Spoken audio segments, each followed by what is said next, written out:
Everyone, and welcome to Aspire Excel at Huddersfield New College. Hopefully today we'll be able to talk you through this programme that we offer for those students arriving to the college with the highest G scores, so that we can stretch and challenge them and prepare them for next steps. Apologies to anyone who tried to join our live event. We had some technical issues, but hopefully today I'll be able to run you through the programme and answer any questions that you might have.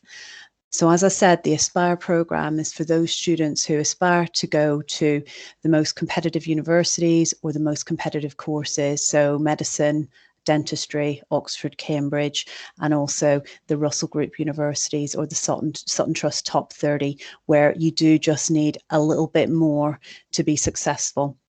And we really believe that through this programme, we're equipping those young people with the skills that they need to progress onto their chosen courses, and also to progress with ease, with confidence, and to have success in the future.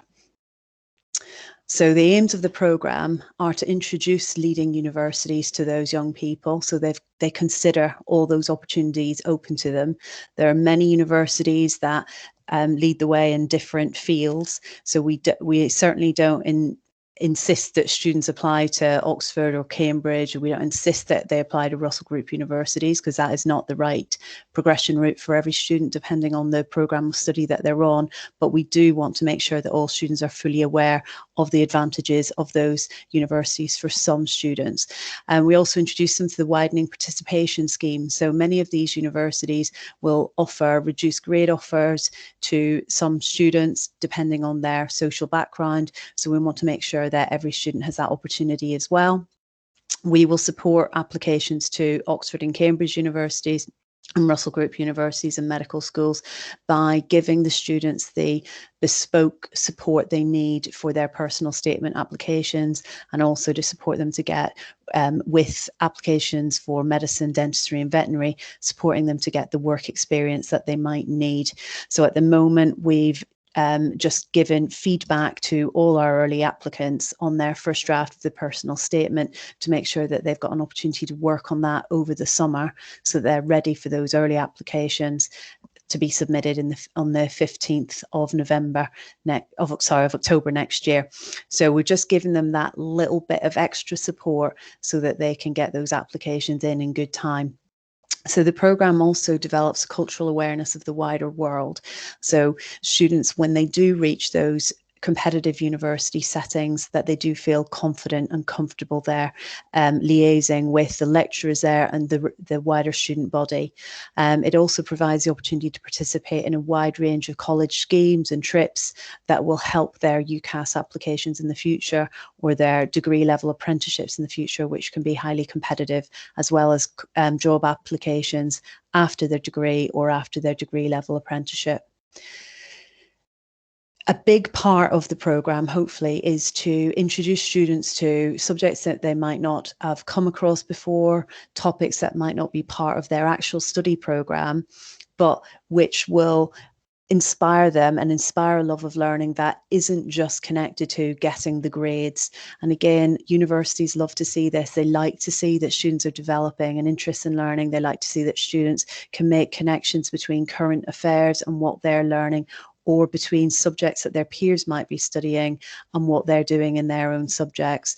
And those students who tend to be successful in getting into these universities and enjoying the experience there really do love their subject, and they do love the process of learning new ideas. And hopefully, by being part of this programme, we will really instill that in them. A huge barrier sometimes can be a lack of confidence. Our students are incredibly capable, very intelligent, great skills in analysis and evaluation, but they don't always see that in themselves. And that can be a real barrier when they progress on to university. So we want to break down some of those feelings of insecurity and make sure that when they get to those destinations of choice, that they feel ready to take on that challenge and know within themselves that they are in the right place and that they have the ability to achieve there. So those are basically the aims of the programme. Just to give you a bit of an overview of what it looks like. So a big part of it is the fortnightly lecture series, which is delivered by not only our own staff in the college, our subject experts, but also external speakers. So this gives students an insight into the university lecture experience. So it's not the same as being in a classroom and having that two-way conversation. They understand what it's like to sit in a lecture hall for an hour and listen to an expert in their field and make notes. So that is the bread and butter really of the program. There are also trips involved. So in term one, this is to be confirmed due to COVID, but we've taken students to Durham University to experience that and to experience lectures from subject specialists at Durham, to meet students, to find out about the student experience there, and hopefully inspire students by that visit to not only Durham universities, but other similar universities. We also introduced students in term one to the Sutton Trust and the widening participation schools schemes, which include summer schools, and the application process for that, so that they can get their applications in early. Students who do take part in the summer school Sutton Trust schemes are quite often seen in a very positive light by universities, because they've had an opportunity to meet them and they can see that they've fully committed to developing their subject knowledge during the summer, and they've had that university experience, which suggests that if they've enjoyed it, they will go on to be successful at university. There are a number of careers events that will also run during that first term to make sure students are getting the best advice and guidance right from the onset of their time at Huddersfield New College. So that lecture series carries on into term two. And in term two, we'll also introduce students to information on the extended project qualification, which I'll explain to you in some more detail on the next slide. And those who are interested will enroll on that course. There will also be an opportunity to apply for a Nuffield placement. So that's for students who are studying STEM subjects, and they will start in term two the EPQ program, so that they can choose their topic of choice to explore and make a start on that project. And again, there will be optional careers events throughout that term, and that will carry on in term three. We're hopeful that in term three of next academic year, we'll also be able to have a trip to either Oxford or Cambridge for those students that are interested in applying to one of those universities. So that gives you an overview of what happens during the first academic year. So like I said, the lectures will be either from the college, or they may be guest lecturers. And there's some examples here of the range of lectures that we've had in the past. So Rebecca from the University of Leeds, talking about French and British children's literature since World War II. And again, that sense of combining information and knowledge from both literature and history. And again, university lecturers and academics love to see students making those connections. Peter Freeth from the University of Leeds, looking at how translated literature is presented and marketed to British readers. Atam Mohammed from the University of Leeds, the avenues of public good in medieval Islamic societies.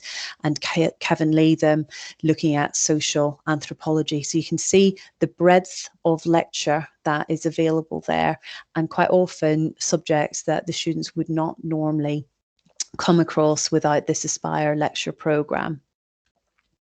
So I mentioned earlier the extended project qualification. So that is an independent research project which involves writing an essay of 5,000 words, or some students choose to create a product, anything from an art object to an iPhone app.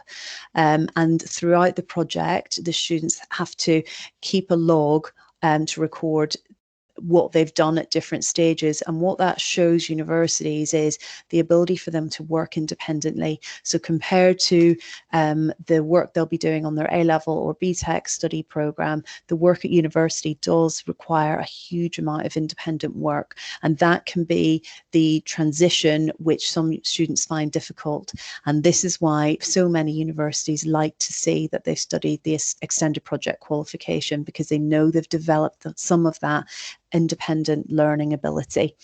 So It also quite often will give you the extra UCAS points. So it's valued at 50% of a full A level in terms of the UCAS tariff.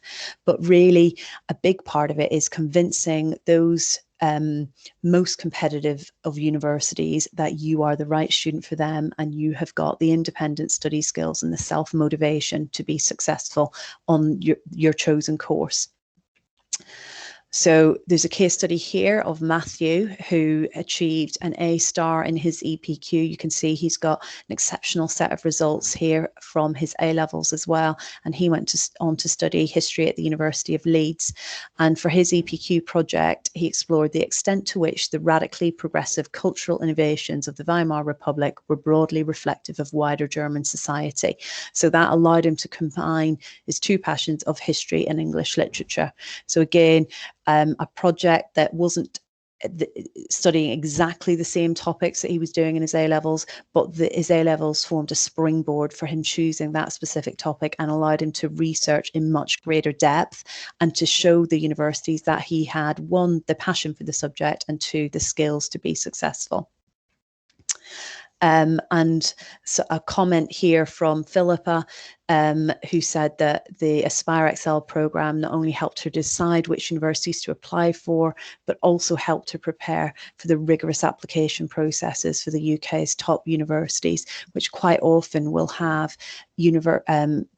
interview processes or additional exams that students have to take. And again, for those most rigorous of application processes, as a team, we will offer mock interviews, for example, for those students wishing to apply to Oxford and Cambridge. And this year, we've had a number of students receive offers from those most prestigious, most competitive of universities, and have spoken very highly of the experience they had and the support they've had for a number of subject specialists within the college, preparing them for that interview process. So to enroll, there is no action necessary at all. So any student with an average GCSE point score of 6.4 or higher will automatically be enrolled. We also have a process where if you come to the college and for whatever reason your GCSE score is not 6.4 or above, for a number of reasons, many students haven't reached that point score, but when they come to us, they do very much show that they have the potential to be aspiring to these top universities, in which case their teachers will often refer them into the programme. So you don't have to do anything. If you have an interest, you can talk to a teacher and discuss coming onto the programme. So we're a very inclusive college, and we wouldn't want to say no to anyone enrolling on the programme. Our only concern might be, are you coping with the demands of your current study programme? Because we want to make sure we're supporting everyone to achieve the best possible grades. Okay, so you don't need to do anything to enrol, and you can enrol at a later stage if it's right for you. So that's basically the overview of Aspire Excel. If you've got any questions, please feel free to contact myself, and I've put my email on there for you, or Emily Briggs, who's going to be the Aspire coordinator from next year, and we'll be very happy to get back to you and help you in any way that we can. Thank you very much.